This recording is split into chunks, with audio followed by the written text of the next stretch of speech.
The imperial cult of ancient Rome identified emperors and some members of the families with the divinely sanctioned authority of the Roman state. Its framework was formulated during the early Principate of Augustus, and was rapidly established throughout the empire and its provinces, with marked local variations in its reception and expression. Augustus's reforms transformed Rome's republican system of government to a de facto monarchy, couched in traditional Roman practices and republican values. The princeps was expected to balance the interests of the Roman military, senate and people, and to maintain peace, security and prosperity throughout an ethnically diverse empire. The official offer of cultus to a living emperor acknowledged his office and rule as divinely approved and constitutional. His principate should therefore demonstrate pious respect for traditional republican deities and mores. A deceased emperor held worthy of the honor could be voted a state divinity by the Senate and elevated as such in an act of apotheosis. The granting of apotheosis served religious, political and moral judgment on imperial rulers and allowed living emperors to associate themselves with a well-regarded lineage of imperial divi, from which unpopular or unworthy predecessors were excluded. This proved a useful instrument to Vespasian in his establishment of the Flavian imperial dynasty following the death of Nero and civil war, and to Septimius in his consolidation of the Severan dynasty after the assassination of Commodus. In the development of imperial rule from principate to dominate, the role of the Senate was increasingly marginalized and military loyalty became the key to imperial authority. The imperial cult was inseparable from that of Rome's official deities, whose cult was essential to Rome's survival and whose neglect was therefore treasonous. Traditional cult was a focus of imperial revivalist legislation under Decius and Diocletian. Christian apologists and martyrologists saw the cult of the emperor as a particularly offensive instrument of pagan impiety and persecution. It therefore became a focus of theological and political debate during the ascendancy of Christianity under Constantine I. The Emperor Julian failed to reverse the declining support for Rome's official religious practices. Theodosius I adopted Christianity as Rome's state religion. Rome's traditional gods and imperial cult were officially abandoned. However, many of the rites, practices and status distinctions that characterized the cult to emperors were perpetuated in the theology and politics of the Christianized empire. Background: Roman. For 5 centuries, the Roman Republic did not give worship to any historic figure, or any living man. Although surrounded by divine and semi-divine monarchies, Rome's legendary kings had been its masters. With the removal, Republican Romans could identify Romulus, the founder of the city, with the god Quirinus and still retain republican liberty.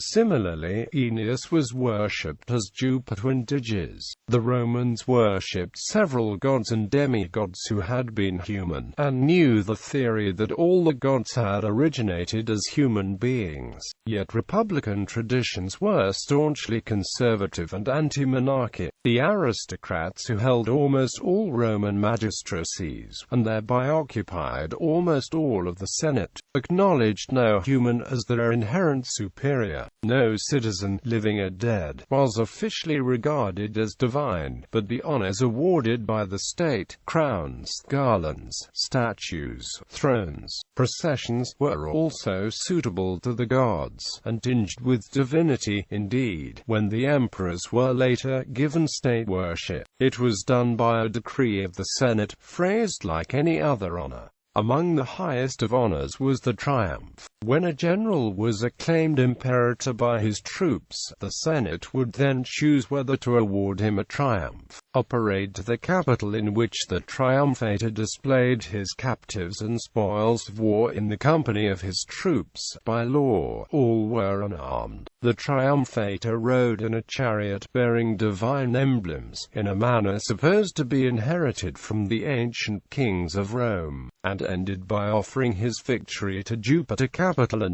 Some scholars have viewed the triumphator as impersonating or even becoming a king or a god for the day, but the circumstances of triumphal award and subsequent rites also function to limit his status. Whatever his personal ambitions, his victory and his triumph alike served the Roman Senate, people, and gods, and were recognized only through the consent. In private life, however, tradition required that some human beings be treated as more or less divine. Cult was due from familial inferiors to the superiors. Every head of household embodied the genius, the generative principle and guardian spirit of his ancestors, which others might worship and by which his family and slaves took oaths. His wife had a Juno. A client could call his patron Jupiter on earth. The dead, collectively and individually, were gods of the underworld or afterlife. A letter has survived from Cornelia, the mother of the Gracchi, expecting that when she was dead, her sons would venerate her as Deus Parens, a parental divinity. Such piety was expected from any dutiful son. A prominent clan might claim divine influence and quasi-divine honors for its leader. Death masks were made for all notable Romans and were displayed in the atria of the houses. They were used to represent the ghostly presence at family funerals. The mask of Scipio Africanus, Cornelia's father and victor over Hannibal, was stored in the temple of Jupiter. His epitaph said that he had ascended to heaven. A tradition arose in the centuries after his death that Africanus had been inspired by prophetic dreams, and was himself the son of Jupiter. There are several cases of unofficial cult directed at men viewed as saviors, military or political. In further Spain in the 70s BC, loyalist Romans greeted the proconsul Metellus Pius as a savior, burning incense, as if to a god, for his efforts to quash the Lusitanian rebellion led by the Roman Sertorius, a member of the faction which called itself Men of the People. This celebration, in Spain, featured a lavish banquet with local and imported delicacies, and a mechanical statue of Victory to crown Metellus, who wore a triumphator's toga picta for the occasion. These festivities were organized by the quaestor Gaius Urbanus, but were not acts of the state. Metellus liked all this, but his older and pious contemporaries thought it arrogant and intolerable. After the land reformers Tiberius and Gaius Gracchus were both murdered by their opponents, the supporters fell down and offered daily sacrifice at the statues of the Gracchi, as though they were visiting the shrines of the gods. After Gaius Marius defeated the Teutons, private citizens would offer food and drink to him alongside the household gods. He was called the third founder of Rome after Romulus and Camillus. In 86 BC, offerings of incense and wine were made at crossroad shrines to statues of the still-living Marius Gratidianus, the nephew of the elder Marius, who was wildly popular in his own right, in large part for monetary reforms that eased an economic crisis in Rome during his praetorship. Greek. When the Romans began to dominate large parts of the Greek world, Rome's senior representatives were given the same divine honors as were Hellenistic rulers. This was a well-established method for Greek city-states to declare their allegiance to an outside power. Such a cult committed the city to obey and respect the king as they obeyed and respected Apollo or any of the other gods. The cities of Ionia worshipped the Spartan general Lysander when he personally dominated Greece. A major immediately following the Peloponnesian War. According to Plutarch, this was the first instance of ruler cult in Greek history. There were similar instances of divine cult to humans in the same century, although some rulers, like Agesilaus, declined it. Clearchus, tyrant of Heraclea, dressed up like Zeus and claimed godhood. This did not stop the Heracleids from assassinating him. Isocrates said of Philip II of Macedon that after he conquered the Persian Empire, there would be nothing for him to attain but to become a god. The city of Amphipolis,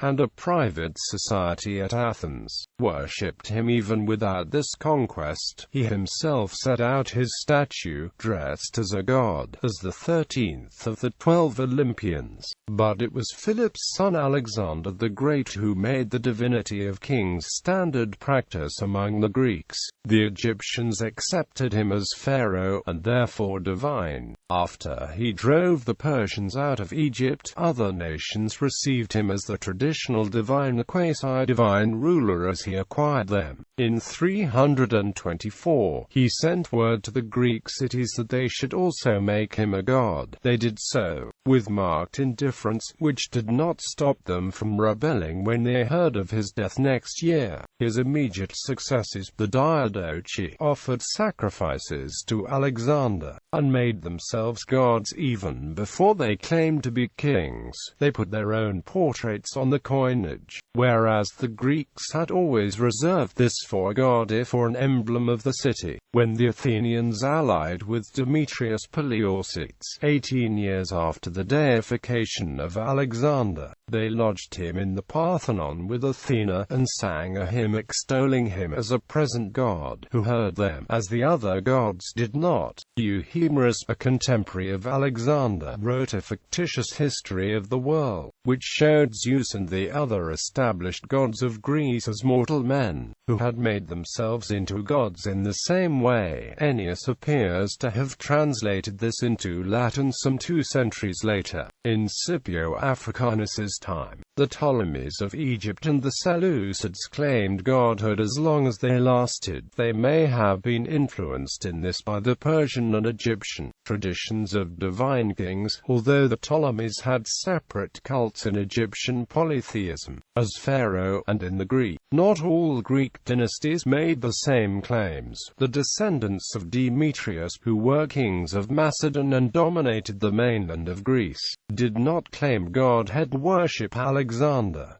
Romans among the Greeks. The Roman magistrates who conquered the Greek world were fitted into this tradition. Games were set up in honor of them. Claudius Marcellus, when he conquered Sicily at the end of the Second Punic War. As the Olympian Games were for Zeus, they were kept up for a century and a half until another Roman governor abolished them, to make way for his own honors.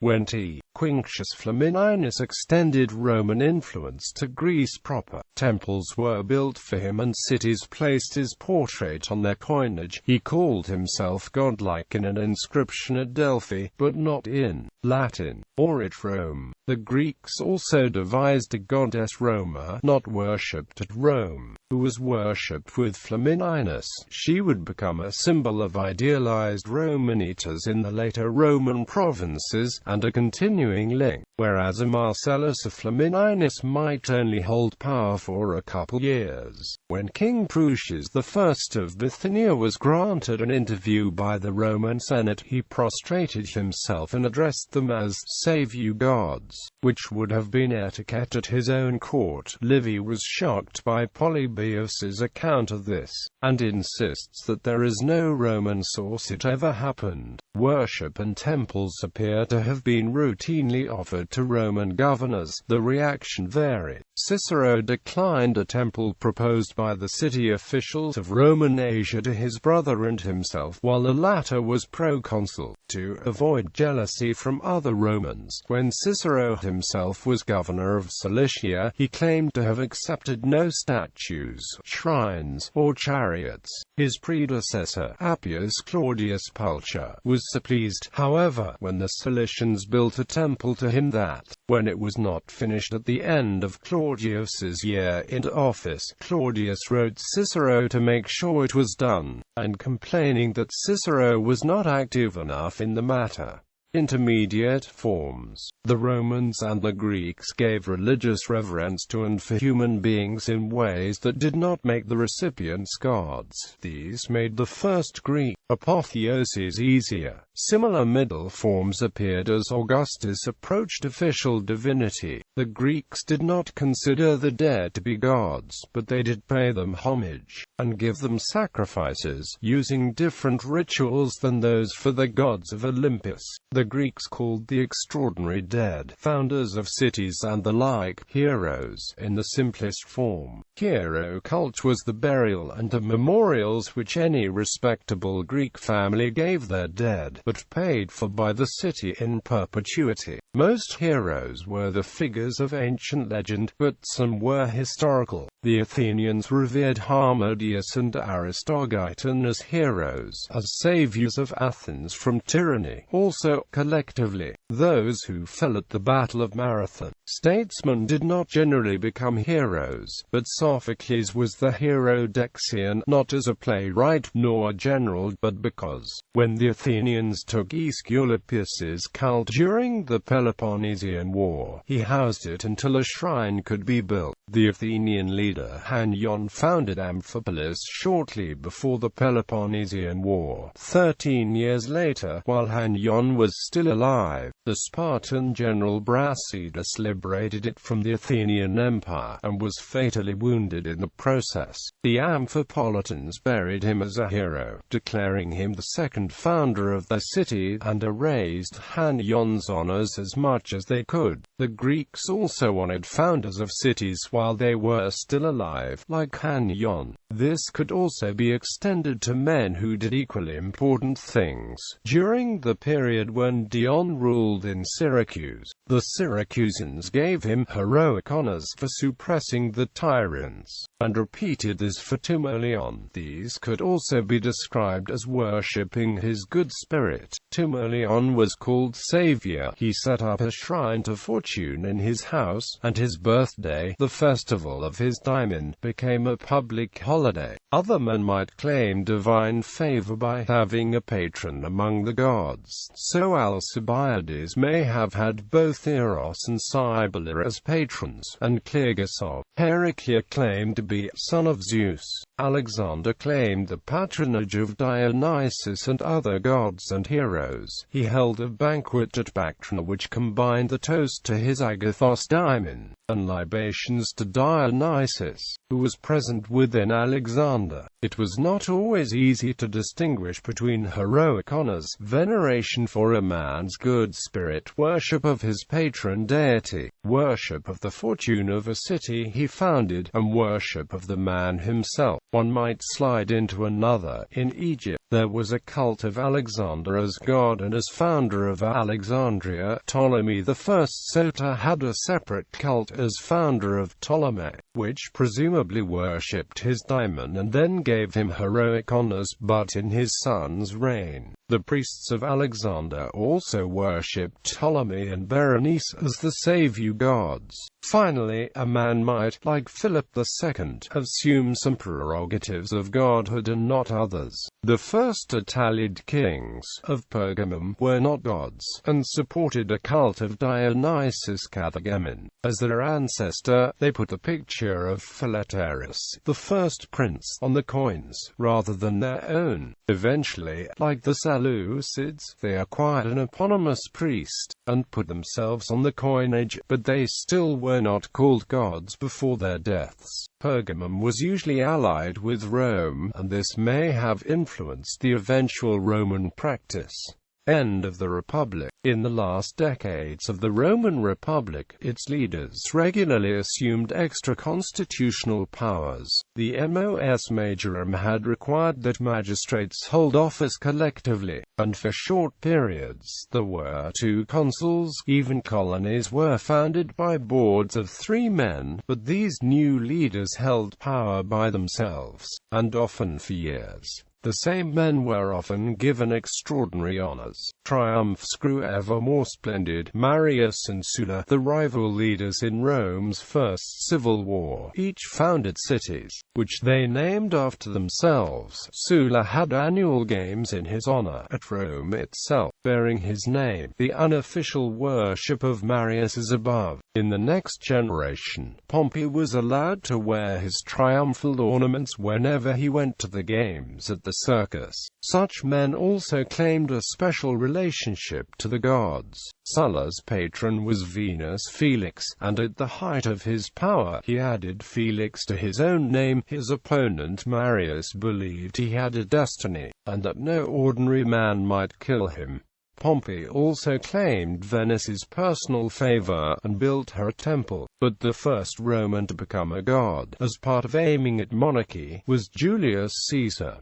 Divus Julius Caesar had personal ties to the gods, both by descent and by office. He was descended from Aeneas and his mother Venus, more doubtfully from Ancus Marcius and the kings of Rome, and so from Mars. When he was a teenager, Marius had named him Flamen Dialis, the special priest of Jupiter. Sulla had cancelled this appointment. However, relatively early in his career, Caesar had become Pontifex Maximus, the chief priest of Rome, who fulfilled most of the religious duties of the ancient kings. He had spent his 20s in the divine monarchies of the Eastern Mediterranean, and was intimately familiar with Bithynia. Caesar made use of these connections in his rise to power, but not more than his rivals would have, or more than his other advantages. When he spoke at the funeral of his aunt Julia in 69 BC, Julius Caesar spoke of her descent from the Roman kings, and implied his own, but he also reminded his audience she had been Marius's wife, and that he was one of the few surviving Marians. When, however, he defeated his rivals in 45 BC and assumed full personal control of the Roman state, he asserted more. During the Roman Civil War, since 49 BC, he had returned to the Eastern Mediterranean, where he had been called God and Savior, and been familiar with the Ptolemaic Egyptian monarchy of Cleopatra, called Cleopatra Thea because of the weight she placed on her own divinity. Also, he had a new Senate to deal with. Most of the more resolute defenders of the Senate had joined with Pompey, and, one way or another, they were not sitting in the Senate. Caesar had replaced them with his own partisans, few of whom were committed to the old Roman methods. Some of them were not even from Italy. It was rumored that Caesar intended a despotic removal of power and wealth from Rome eastwards, perhaps to Alexandria or Ilium. During the Civil War, he had declared Venus his patron goddess. He vowed to erect a temple for Venus Victrix if she granted him the Battle of Pharsalia, but he had built it in 46 BC to Venus Genetrix, which epithet combined her aspects as his ancestress, the mother of the Roman people, and the goddess invoked in the philosophical poem De Rerum Natura. The new Senate had also put up a statue of Caesar, with an inscription declaring him a demigod, but he had it effaced. Is not the claim he wished to make. Granted the same extension of rights to triumphal dress as Pompey had been given, Caesar took to wearing his triumphal head wreath wherever and whenever, excusing this as a cover for his baldness. He may also have publicly worn the red boots and the toga picta usually reserved to a triumphing general for the day of his triumph, a costume also associated with the Rex Sacrorum, the Monte Albano kings, and possibly the statue of Jupiter Capitolinus. When the news of his final victory at the Battle of Munda reached Rome, the Parilia, the games commemorating the founding of the city, were to be held the next day. They were rededicated to Caesar, as if he were founder. Statues were set up to his liberty, and to Caesar himself as unconquered god. Quote, "He was accorded a house at public expense which was built like a temple. His image was paraded with those of the gods. His portrait was put on the coins." Early in 44 BC, he was called Parens Patria. Legal oaths were taken by his genius. His birthday was made a public festival. The month Quinctilis was renamed July, in his honor. At last a special priest, a flamen, was ordained for him. The first was to be Mark Antony, Caesar's adjutant, then consul, an honor which once officially adopted would rank Caesar not only as divine, but as a divinity honored equally with Quirinus, Jupiter, and Mars. In Cicero's hostile account, the living Caesar's honors in Rome were already and unambiguously those of a full-blown god. His name as a living divinity, not as yet ratified by senatorial vote, was Divus Julius. Divus, at that time, was a slightly archaic form of Deus, suitable for poetry, implying some association with the bright heavens. A statue of him was erected next to the statues of Rome's ancient kings. With this, he seemed set to make himself king of Rome, in the Hellenistic style. As soon as he came back from the expedition to Parthia he was planning, but friends in the Senate killed him on the 15th of March 44 BC. An angry, grief-stricken crowd gathered in the Roman Forum to see his corpse and hear Mark Antony's funeral oration. Antony appealed to Caesar's divinity and vowed vengeance on his killers. A fervent popular cult to Divus Julius followed. It was forcefully suppressed, but the Senate soon succumbed to Caesarian pressure and confirmed Caesar as a Divus of the Roman state. A comet interpreted as Caesar's soul in heaven was named the Julian Star, and in 42 BC, with the full consent of the Senate and people of Rome, Caesar's young heir, his great-nephew Octavian, held ceremonial apotheosis for his adoptive father. In 40 BC Antony took up his appointment as flamen of the Divus Julius. Provincial cult centers to the Divus Julius were founded in Caesarian colonies such as Corinth. Antony's loyalty to his late patron did not extend to Caesar's heir, but in the last significant act of the long-drawn civil war on the 1st of August 31 BC, Octavian defeated Antony at Actium and was left in undisputed power.